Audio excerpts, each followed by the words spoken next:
guys, welcome to Amy's Autopsy Report. My name's Amy.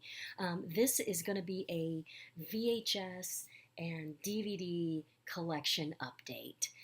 So I have had like piles of stuff stacked that I have gotten over the course of, I don't know, a couple of months.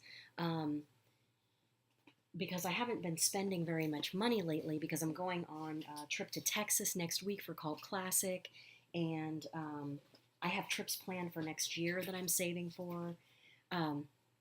So most of these things that you are going to see, I have gotten either for free or for very inexpensively, like less than $5. Now I'm going to start off with the DVDs, and these are kind of all mixed up here.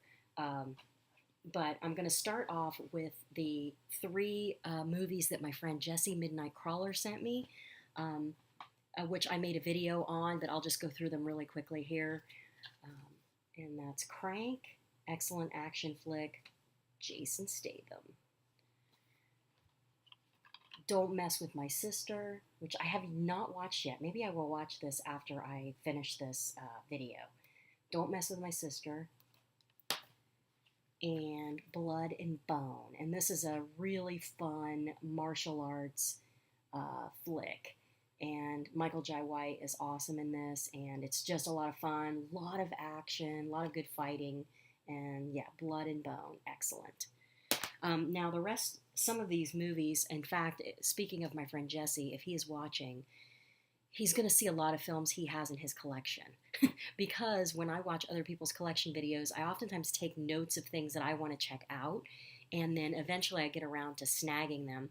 And I happened to find a bunch on my list from stuff that I'd written from Jesse's videos, and I was able to find a lot of these for super cheap. But you'll see, Jesse, you'll see a lot of these things sprinkled out throughout the update here. So first, I'm going to get into the rest of the DVDs. This one is a Necrostorm film called The Mildew from Planet Zonator, and the lighting is so bad right now in here. This movie was a lot of fun. Fantastic practical effects, low budget gore. This is by Necrostorm, like I think I already said. It is just a ton of fun. I have watched this twice since I got it because I loved it that much.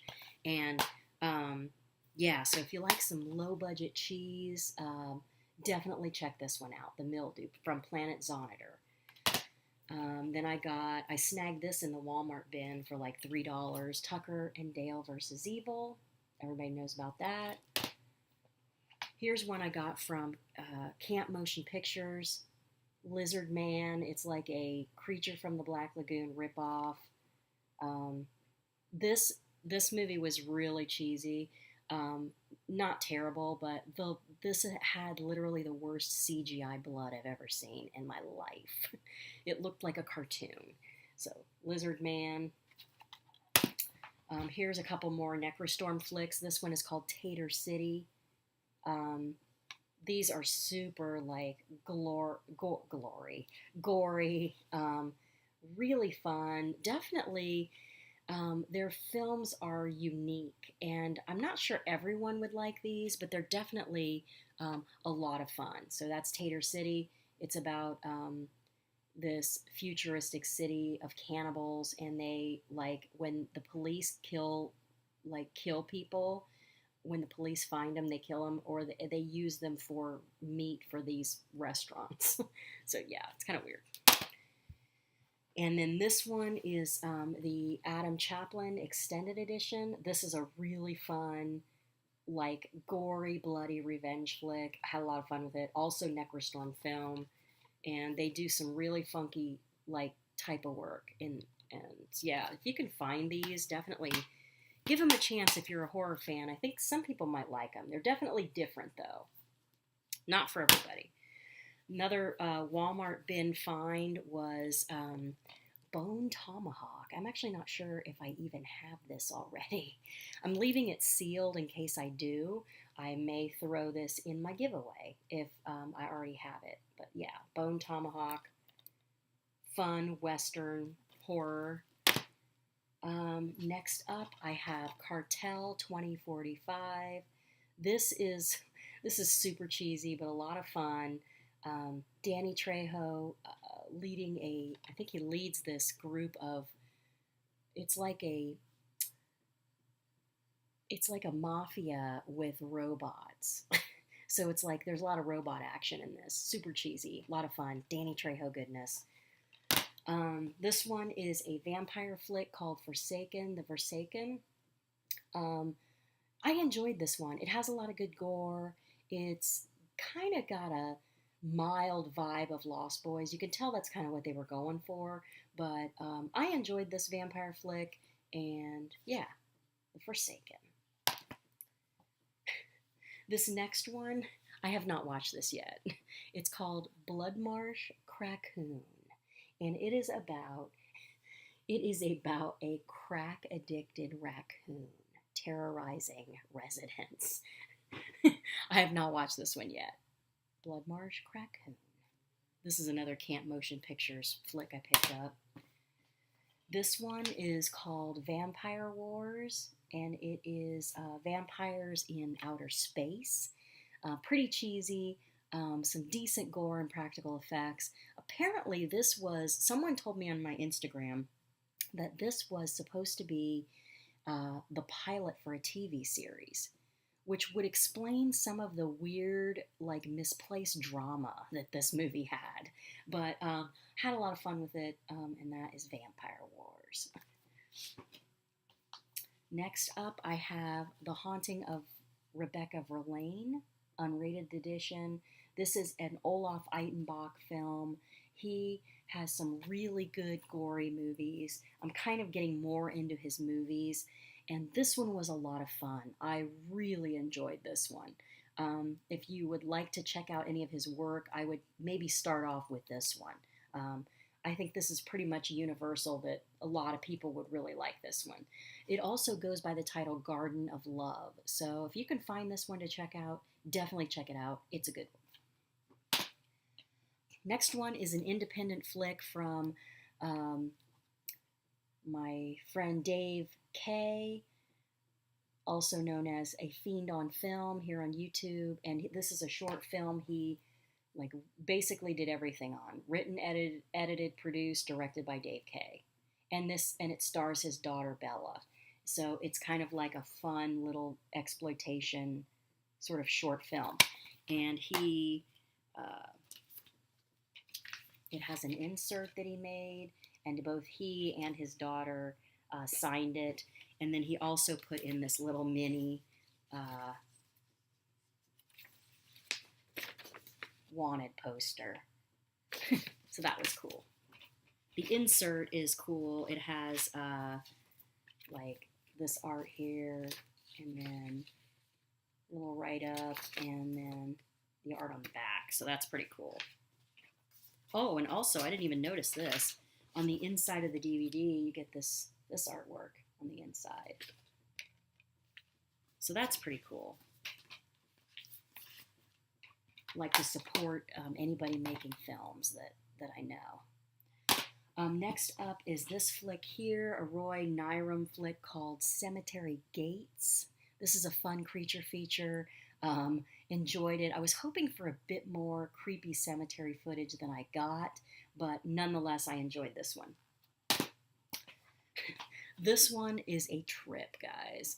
It's called Shadow Dead Riot, and it stars Tony Todd. And he plays you can see him there, he plays a demon. He plays a serial killer who gets executed on death row, and when he's executed, he actually explodes. And then comes back to sort of raise this horde of like zombies in the prison. And it's funny because, like, here's the back of it. This movie is like a mixture of horror, exploitation, women in prison movies. It's kind of got a weird mixture of everything, but it's a lot of fun. There's also a lot of TNA in this movie, so if you're a fan of TNA, this would be a watch for you. There's a lot of boobs. There's a lot of them. But yeah, overall, pretty interesting flick. Tony Todd, you can't go wrong with that. And it has some decent gore and stuff too. It's pretty cheesy. Oh, and there's like martial arts in it too. Like the women in prison are all like martial arts experts. So yeah, it's pretty wild ride, this one. Last up is this movie called Cemetery of Terror. Now, this movie, I was pretty sure when I bought this movie that it was going to not have subtitles, and I was right. This is a Mexican movie, a Mexican horror movie release, so there are no subtitles on this. So I did enjoy this movie. This has some really good cemetery scenes, some creepy cemetery scenes, and it was a lot of fun. However, I don't know what all was happening in the movie because I'm not fluent in Spanish. But that's, as you know, if you've watched my channel for any length of time, I do have a collection of Mexican tapes as well. And I don't often know everything that's happening in those either because I'm not fluent. But I do understand more than I can speak. And this one I enjoyed, Cemetery of Terror. So if you are bilingual or you're like me and you like to watch movies that are foreign, even if you can't understand them all, definitely check this one out, Cemetery of Terror. Okay, so next up are the tapes I've gotten, and most of these tapes are surfing tapes, except for one. That's funny.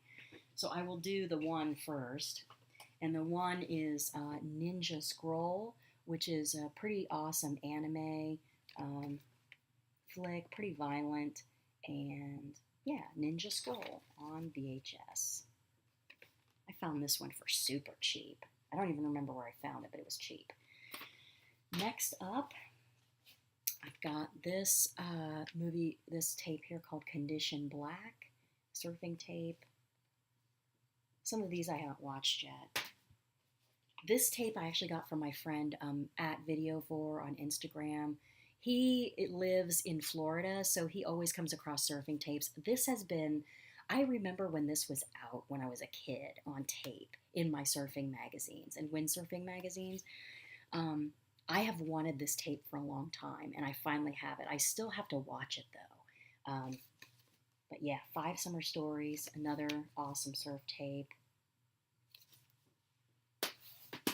This one is a big wave surfing tape, XXL, biggest waves. Let's see who's in this one. Oh, sweet, there's Laird Hamilton in here. He's like one of my favorites. Next up is this one, Quick Trip, presented by Kelly Slater. This is a hard one to see because it's got kind of a muted cover anyway, but this has just got words on the back. It's like presented by Kelly Slater. A lot of fun. Saving one of these for last. These next two are a trip. I got these on eBay for 99 cents. This one, it just says Action Sports Sailboarding. This tape is from,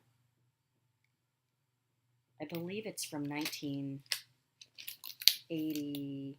Doesn't say. I think it's from the 80s, mid-80s. But it's called Sailboarding, and I used to have one of these boards with a sail. I didn't get to use it often, but I loved it when I did. Sailboarding. And then there was another one here. Oh, this one's the one from 1986. I think that one's from the 80s also. I can tell by the style of the board and the sail that that's from the 80s. This one is called Board Sailing, year 1986, year 86. First board sailing video annual. So that's pretty sweet. These remind me of like being in 6th and 7th grade. And last but not least, I saved this one for last. I have not watched this yet. I'm saving it for a special video viewing occasion, guys. Because it is a surfing tape recorded off of TV from 1986. And I think my buddy Peter said it still has the commercials. And if that wasn't good enough, inside the box, inside the slip box here, there were 2 vintage Ron John Surf Shop decals. And now these are from the 80s, I'm pretty sure, because I actually had one of these where I went, where we went to the Ron John Surf Shop one of the times I went to Florida, and I had one of these, and I still have it somewhere, but I think it's stuck on something. So I have two of them now. Vintage Ron John Surf Shop, Orlando, Florida stickers. So yeah, that is going to do it for my collection update, guys. I hope you liked this video. If you did, give me a thumbs up. Yeah, if my friend Jessie, if you're watching, you will notice I had a lot of pics from your collection in my update this time. Um, so yeah, if you are on Instagram, please follow me at Amy's Autopsy Report. I am starting to put up little mini videos on there on IGTV as sort of mini exclusive Amy's Autopsy Report episodes that will not be on my YouTube channel. I'm not taking away anything from my channel. I'm not posting any less here on my channel. It's just something I wanted to try to add in on Instagram for the people that follow me on Instagram. Plus, you can get pictures and stuff of things I'm watching on the daily usually, or collection pieces, that kind of thing. Whereas YouTube, it kind of has to sometimes pile up and then I make a video like a couple months later. But yeah, so follow me on Instagram at Amy's Autopsy Report, and I will catch you guys in the